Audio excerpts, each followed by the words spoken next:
Good morning guys. Day 15 po ng ating munting bahay at syempre bago po tayong magluto ay i-update ko muna kayo sa ating munting bahay, no, sa ating dream house. So, yun. Yung halo.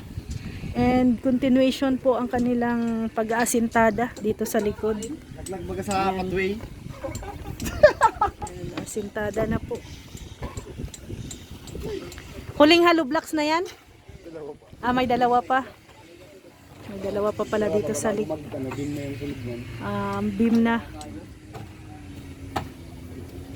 So yan. Medyo mataas na po. Ito na po yung update sa ating munting bahay. Ayan. Nadaka-deliver na rin si tatay ng 300 na hollow blocks. Tapos nag-additional po ako ng isang kubiko na buhangin. So yan, at least ito maano na po nila to, magagamit na nila to asintada. Yan, sa likod po, no? Ito medyo mataas na talaga. May dalawang patong pa daw. Tapos beam na siya. Then ayan na. Ang ganap. Ito po yung ating CR. Yan, ito yung ating bintana sa kwarto. Yan po yung update, morning update ngayong umaga sa day 15 ng ating munting bahay. Musta yung ating bubon rek? May tubig pa? Uy! Marami na tubig! Dumami. Ayan.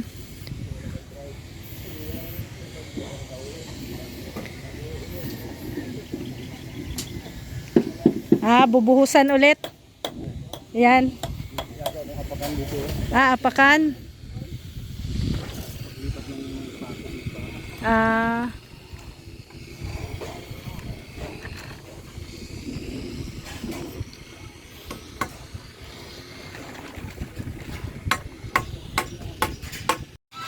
Good afternoon guys.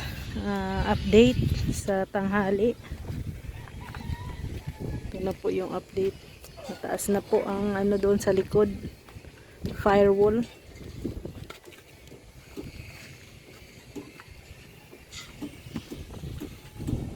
So, yan.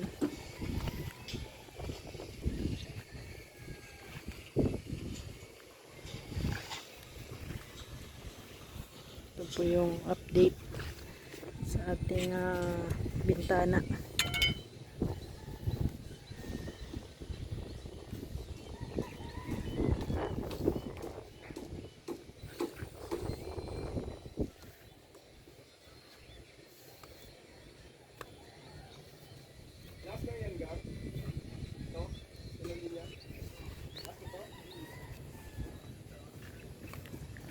Taas pala ng firewall, ano?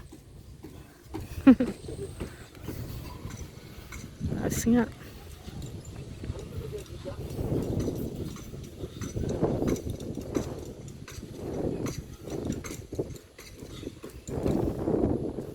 Last na yung firewall, ganyan. Yan na yung pinaka niya. Last. Then biga na yan dyan.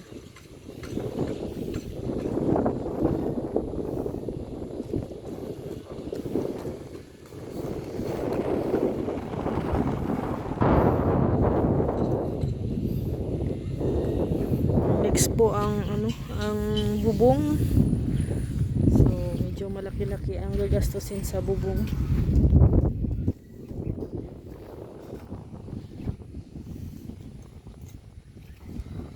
Doon 16, dito 16. Tapos dito sa kusina na area may dalawa or tatlong dyan na 17.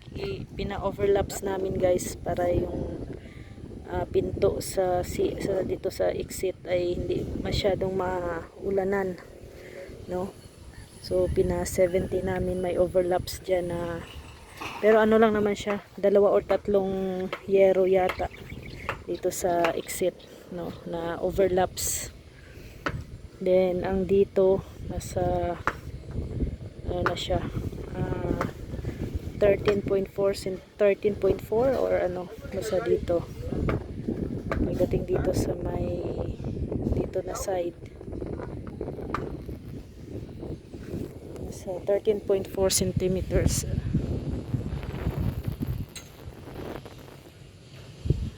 Magiging yero dito, medyo maiksi dito na area.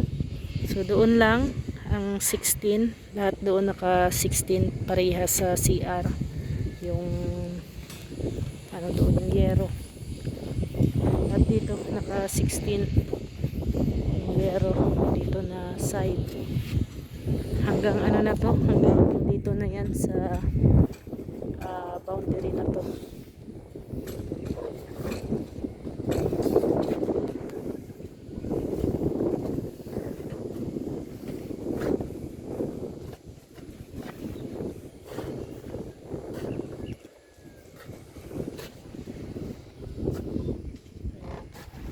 Firewall na lahat.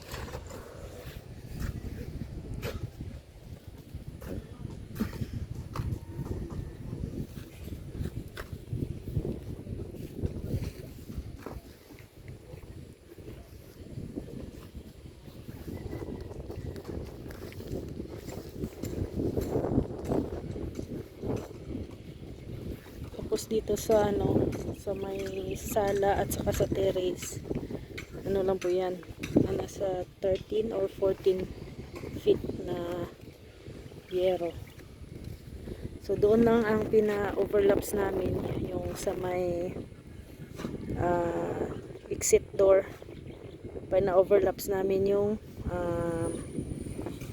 bubong, para kung in case na mag-ulan, hindi masyadong maanggian, no? Hindi mababasa yung pinto.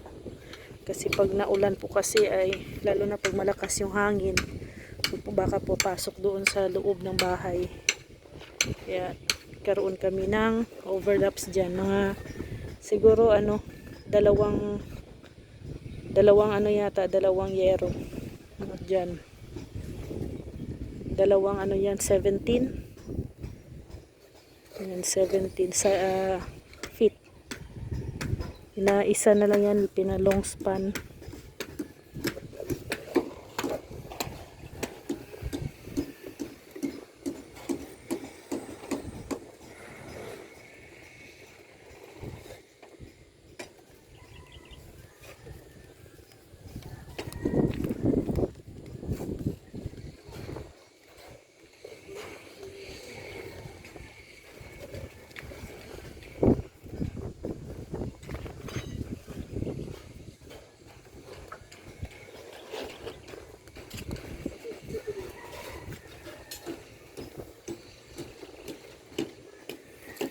Ang panahon guys ay makulimlim. Makulimlim ang panahon. Sana ay huwag lang umulan. Yan, may header na rin. Header ba ang tawag yan? Ito. Lalagyan ayan mamaya nila ng header.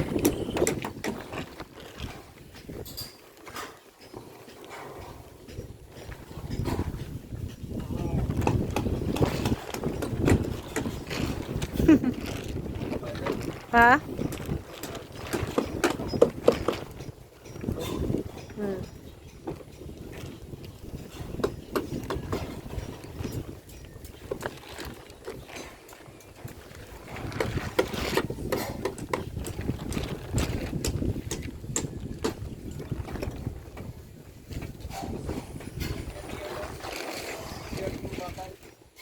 Ha?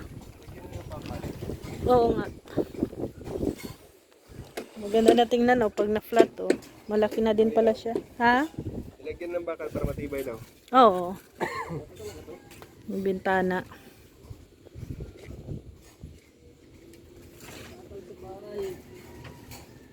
Ayan na, yan na yung header. Hindi pa. Dalawa pa. May dalawang hollow blocks pa bago header.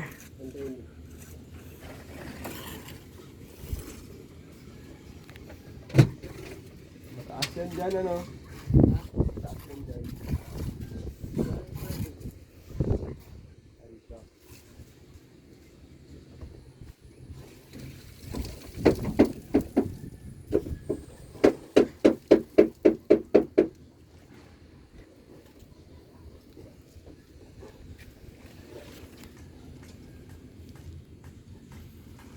Bakit ginagamitan nyo ng parang sapot? Sapot. Parang sapot na gagamba pa ka? Ano yan? Ano? Tansi. Ha? Tansi. Ano purpose niyan? Ah, para diretso yung alulak. Hindi ba Pag namaluktot, mahirap na ilutin yun. O, simento yan ay.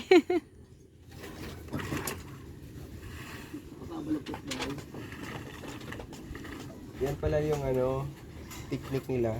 Mm. Parang mga ano nga eh, parang sapot ng gagamba.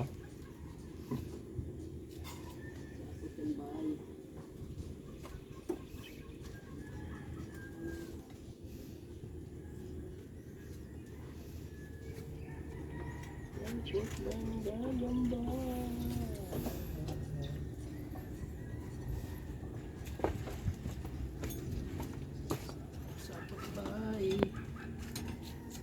Pag magtaas na din dyan, kailangan na din buhusan yan ano.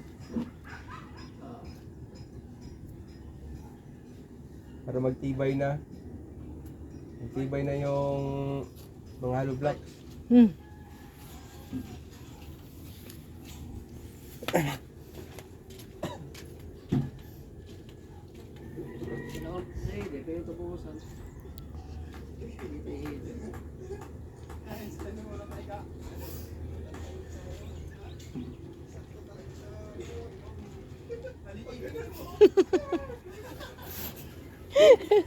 Natakot. Nandun kasi si Uno nakahiga. Kaya pala tinawag ni Gary si Rex. May bantay. Nasa kama na si ano ay si Uno. Alam mo niya, hindi makakakuha ng gamit. Stricto yan. Stricto si Uno.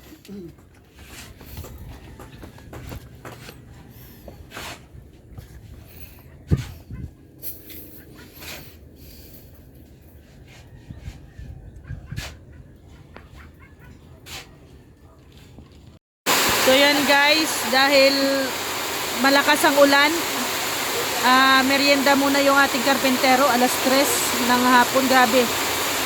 Sobrang lakas ng ulan, bumuhos. Bumuhos ang malakas na ulan. Grabe yan. Nagluto si Rex ng pansit canton.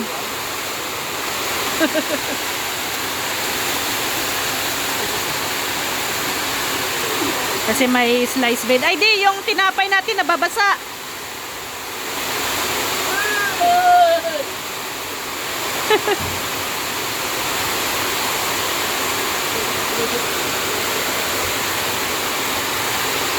Grabe, lakas ng ulan guys. Kanina ano lang, daan-daan lang. Ngayon talaga, buhos na talaga. Kaya yan, pahinga muna. At saka sa bagay, alas 3 naman na din, pahinga.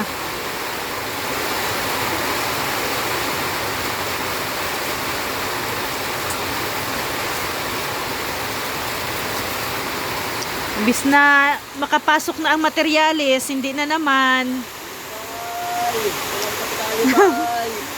Kape-kape. Nahatid. Hollow blocks.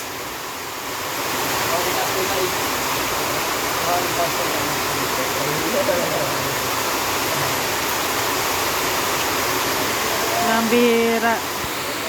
Pambihira ang ulan, as in, sobrang lakas talaga guys.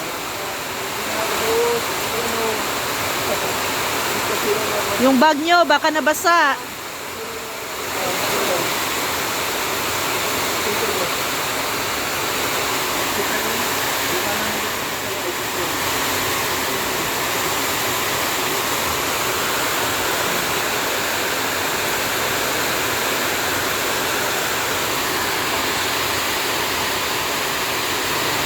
Aba, di makapag-igib si Rex ngayon kasi may ano na, may pundo na yung balde.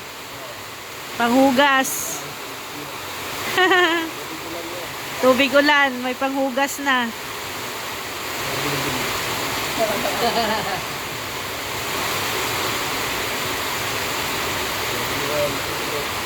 Nako. Yan, so bukas guys, bibili ako ng another ano daw 10 semento bakal para sa ano na sa heading. Yung ipabili ng bakal para ano yon? Biga na yon? Or hindi pa? Oh, yun. Pangbiga na yon? So sa ano 30 number 10 mm, then 15 8 mm. No, yun ang ano na gagawin na para biga. So dapat ngayon kami bibili, ay kaso lang ay maulan, so bukas na lang ng umaga. Bukas na lang ng umaga kami ni Rex bibili at timing na ulan. Ang problema na naman namin nito kung sino ang papasok dito bukas na mag-ano na materyales. Maghahakot boys na naman bukas ang ating mga karpentero. Pasta. Anong niluluto mo? Spaghetti?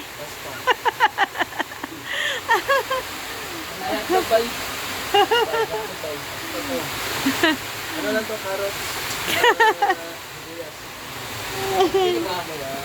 Sarang bilita ang ano? Bilita ko sa loob.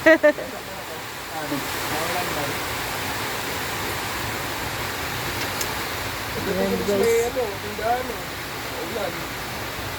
Nilagyan ko na lang. Tapos hindi ka nagsabay ng ano, ng soft drinks. Sino tayo ulit? Ikaw lang. may kaputi ka ay.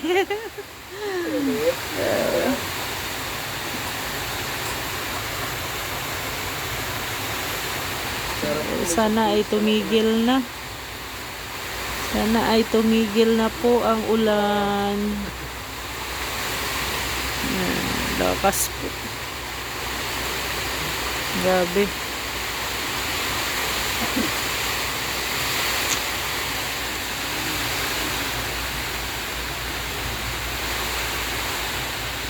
So hello guys, good evening. Hindi kami makauwi kasi sobrang lakas ng ulan.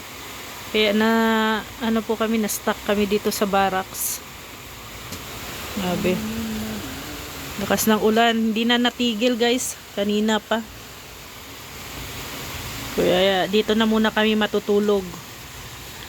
So maraming salamat po sa walang sawa pong pagsuporta sa aming channel dito sa aming dream house. And maraming salamat po sa aking butihing sponsor ng bahay, kay Mami Inday Guapa and Ate Ethel Boniti. Thank you po. And syempre sa mga nagpapaabot po ng dagdag materyales dito sa aming munting bahay. Maraming salamat po sa inyong lahat. And also thank you din po kay Kuya Brooks, no? At shout out po kay Ma'am Star Miko, kay Ate Bing, kay Ma'am Arigato, no, sa inyong lahat, no. Thank you. And thank you din kay Kuya Val, Ate Edna, and Kalingap Rob, sa buong team Kalingap. Maraming salamat. And yan guys, dito muna kami matutulog, magpalipas ng isang gabi sa barracks. At malamig pag magbiyahe kasi pauwi, malamig. So si Rex ay masama din ang pakiramdam. Kaya dito na muna kami. So mayroon naman na kaming unan dito. Nakalimutan ko nga lang yung kumot. Wala kaming dalang kumot. So mayroon naman akong jacket. So ayan. So magja-jacket na lang kami ni Rex. Ayan. Kaya kaysa uuwi kami, no? At pag dito sa loob ng barracks hindi naman masyadong mahangin. So, thank you. God bless and have a nice day. Maraming salamat po. Bye-bye.